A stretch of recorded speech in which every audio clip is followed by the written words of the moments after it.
Usama bin Laden 1989 میں February 89 میں سعودی عربیہ واپس چلے گیا. میں اس کو نہیں جانتی تھی مگر $10 ملین کے حوالے سے مجھے معلوم ہے کہ وہ واپس چلے گیا تھا سعودی عربیہ کیونکہ جہاد ختم ہو چکا تھا. پھر اس کو ہمارے فوجی جنرل نے واپس بلایا کہ جہاد اب تک جاری ہے کیونکہ پاکستان کے اندر ایک مسلمان عورت نے حکومت سنبھالی ہے اور جب تک مسلمان عورت کی حکومت ہوگی تو پھر پاکستان کے اندر اسلام خطرے میں ہوگا اور پھر اس خطرے سے بچانے کے لیے اور ان کی حکومت کو ختم کرنے کے لیے ہمیں پیسوں کی ضرورت ہے. اور وہ پیسے پھر دیے گئے ہیں. کئی میٹنگز ہوئے پروونشل منسٹرز کے ساتھ اور اس کے بعد یہ نو کانفیڈنس موو 1989 کی اسمبلی میں ہوا جو ڈیفیٹ ہوا. مگر ایک فوجی جنرل تھا اس کا نام میں اس وقت نہیں لینے چاہتی ہوں جس نے بن لادن کو واپس بلایا. یہ 89 کی بات تھی. پھر 1990 میں یہی فوجی ٹولہ تھا جن کو میں جہادی جنرلز کہتی ہوں جنہوں نے بن لادن کو کہا کہ تم سعودی عربیہ کے بادشاہ کو کہو کہ وہ امریکی افواج مت لے. وہ کہیں کہ جو افغان مہاجرین ہیں وہ آ کر کے سعودی عربیہ کا دفاع کریں گے. آپ کو یاد ہوگا 1990 میں کویت کا قبضہ ہوا تھا. خطرہ تھا کہ سعودی عربیہ پر بھی صدام حملہ کرے گا. یس تو اس وقت پھر اسامہ کا تو جھگڑا کنگ کے ساتھ ادھر شروع ہوا. پھر وہ واپس جا نہیں سکا اس جھگڑے کی وجہ سے.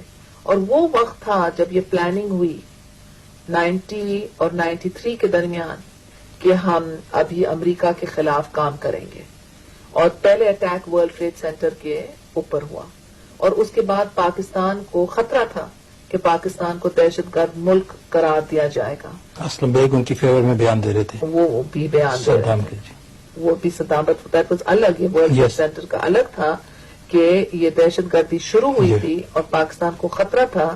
جب نواز صاحب کی حکومت گئی اور پیپلز پارٹی منتخب ہوئی ہم نے پاکستان کو دہشت گردی کے الزام سے بچایا اور پاکستان کی معیشت جو بالکل بینکرپٹ تھی اس کو دوبارہ زندہ کیا اور Pakistan became one of the 10 emerging capital markets of the world.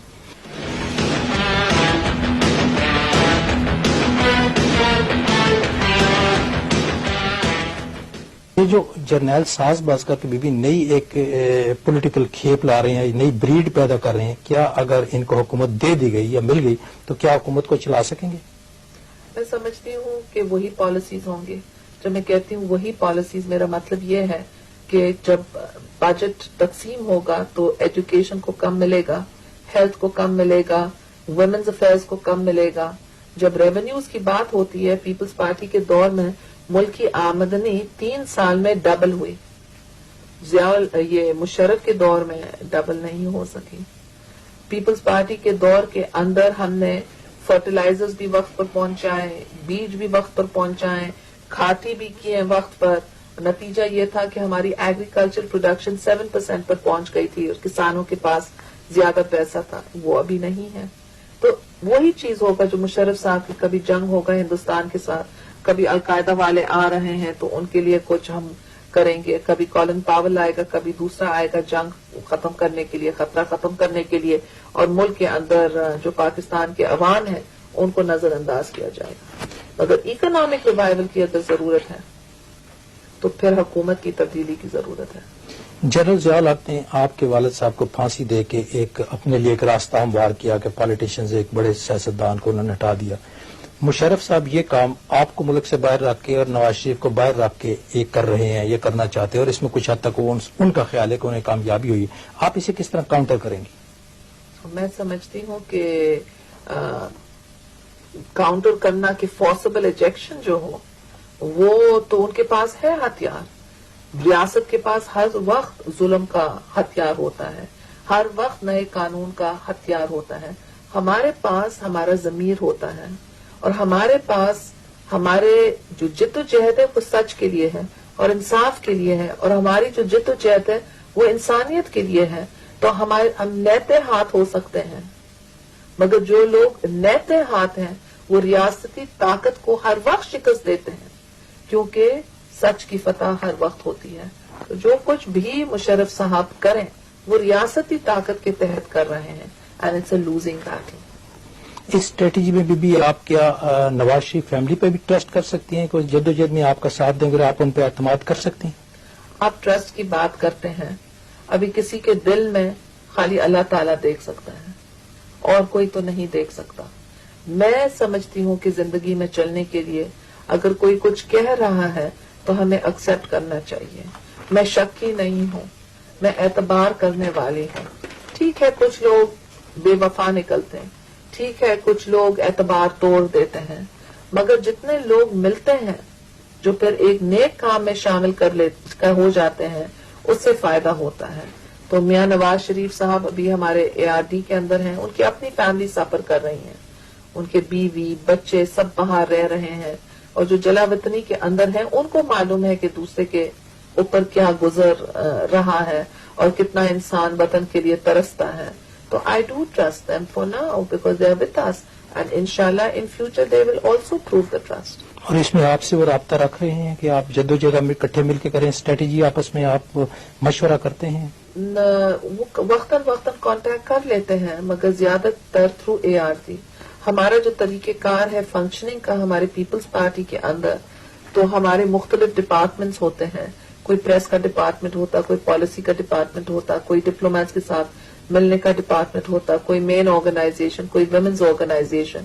تو اس لیے ہمارے جو رابطے ہوتے ہیں وہ پاکستان اورینٹڈ ہیں، کیونکہ یہاں جو میں رہ رہی ہوں ہمارے پاس سیکرٹریز کی کمی ہے، فون آپریٹرز کی کمی ہے، ہم ہینڈل نہیں کر سکتے ہیں جتنا کچھ ڈیمانڈ ہے. مگر پاکستان میں ہمارا پورا ڈھانچہ ہے تو تھرو پاکستان ہم زیادہ تر کام کرتے ہیں. ابھی بھی مشرف صاحب نے آئینی ترمیم کر لی ہیں، الیکشن لاز بنا دیے ہیں، اور نیشنل سیکورٹی کونسل کا بھی آئین میں انہوں نے شکراک کی اور آئین میں ترمیم کر دیے. ایک طرح اگر آپ کی حکومت آ گئی، اکثریت سے آئی یا مخلوط بن جائے، تو کیا آپ ان کو فوری طور پہ ان ترامیم کو تبدیل کریں گے اور نیشنل سیکورٹی کونسل کے ماتحت آپ کی پارٹی کام کرے گی؟ ہم تو پارلیمنٹ کی سوورینٹی پر یقین کرتے ہیں، ہم تو سول اور پولیٹیکل رول چاہتے ہیں. ہاں ٹرانزیشن پیریڈ کے لیے اگر وہ کچھ کرنے چاہتا ہے تو بتائیں کیا کرنے چاہتا ہے اور کمپرومائز لیں. جیسے وہ کہتا ہے کہ میں پرائم منسٹر کو نکالوں یا پارلیمنٹ کو نکالوں، تو ہم کہتے ہیں ٹھیک ہے آپ نکالیں مگر اکارڈنگ ٹو کاکر فارمولا. یعنی 1993 میں جب جنرل وحید کاکر ہوتے تھے تو اسحاق صاحب بھی گئے اور نواز صاحب بھی گئے. تو ہم کہتے ہیں آپ بھی جائیں ہم بھی جائیں گے تاکہ ایک توازن ہو. اور پھر وہ کہتے ہیں نیشنل سیکورٹی کاؤنسل، ہم کہتے ہیں فور واٹ، تاکہ مٹھی بھر فوجی جنرل فیصلہ کریں قوم کی تقدیر کا. ہم چاہتے ہیں 14 کروڑ عوام کریں. اور جب ہم پچھلے ڈیکیڈ میں دیکھیں تو کتنی تنقید ہوئی جب میں نے راجیو گاندھی کو پاکستان بلائی، مگر اس کے بعد جنرل مشرف بھی آگرہ چلے گیا اور مذاکرات کا راستہ کا انتخاب کیا. تو ہم کہتے ہیں وہ آپ نے غلط تنقید پر کی، جب بعد میں ماننا تھا تو اسی وقت آپ کو اللہ شعور دیتا اور آپ پہلے سے مان دیتے ہیں. یا پھر طالبان کو گود میں کس طریقے سے بٹھائیں پھر کیسے پھینکیں، لشکر طیبہ کو کیسے گود میں بٹھائیں، اور پھر انڈین پارلیمنٹ اٹیک کے بعد جب ڈکٹیشن ملی تو کتنے جلدی گود سے پھینک دیے. تو ہم کہتے ہیں کہ آپ اپنی ایراٹک پالیسیز کو تو دیکھیں. تو بہتر ہے کہ پالیسیز کو ڈبیٹ کریں. کہا جاتا ہے that war is too serious a business to be left to generals.